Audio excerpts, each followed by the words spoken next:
Hello everyone welcome back to my YouTube channel Lipika's blog. मैं গৈছোঁ সৰু আইতা ঘৰলৈ যেহেতু সৰু আইতা ঘৰৰ ৰবাব টেঙা আছে আৰু লগত লৈ লৈছোঁ ভাইটিক।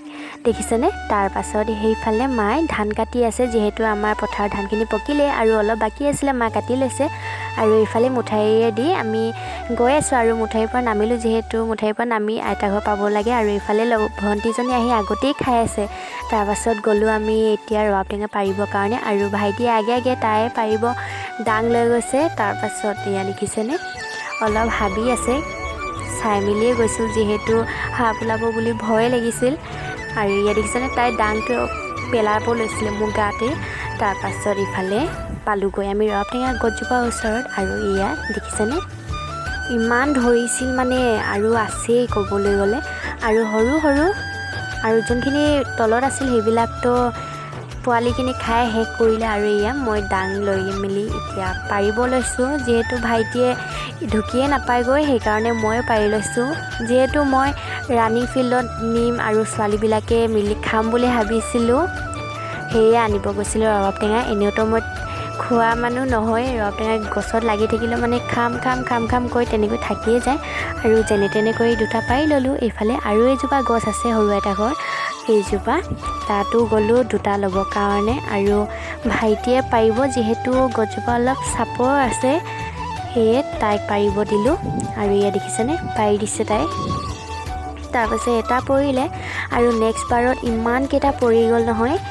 তাই ল'লে দুটা তাৰপাছত মই দুটা লৈ ল'লোঁ এইজোপা গছৰ পৰা আৰু ভাইটি দেখিছেনে টানি কৰিলে দুজনে আৰু এইফালে মই দুটা লৈ ল'লোঁ আৰু এয়া তাই চাই আছে আৰু তাৰ কাৰণ দেখিছেনে তাইৰ মানুহজন যেনেকুৱা ভাইটি তেনেকুৱাই দি দিছে এয়া আৰু তাইৰ ফূৰ্তি।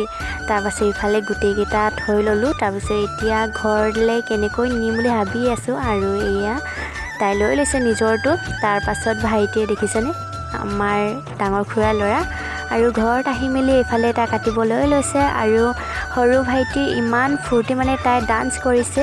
মই গৈ কাঁহীখনতে নিমখ লৈ ল'লোঁ আৰু এইফালে দেখিছেনে ভাইটিয়ে খাই লৈছে প্ৰথমতে। তাৰপাছত মই ভিডিঅ' কৰা দেখি ভাইটিয়ে কৈছে যে ফটো মাৰি দিয়া না বুলি আৰু মই তাইক প'ষ্ট দিব কৈছোঁ। দেখিছেনে কি কৰি আছে মানে আৰু খুৰীয়েও শিকাই দিছিল আৰু ইয়াত তাই কি প'ষ্ট জানো এইটো এনেকৈ ফটো মাৰিলে কিন্তু মই ভিডিঅ' কৰি ল'লোঁ আৰু এইফালে ৰবাব টেঙাখিনি গোটেইখিনি গুচাই ল'লোঁ আৰু সেইটো চাইডে খুৰাও লৈ লৈছে এটা গোটেই মানে ৰস চেপি মেলি ওলাই লৈছে তেনেকৈয়ে খাব কেনেকৈ জানো খালে।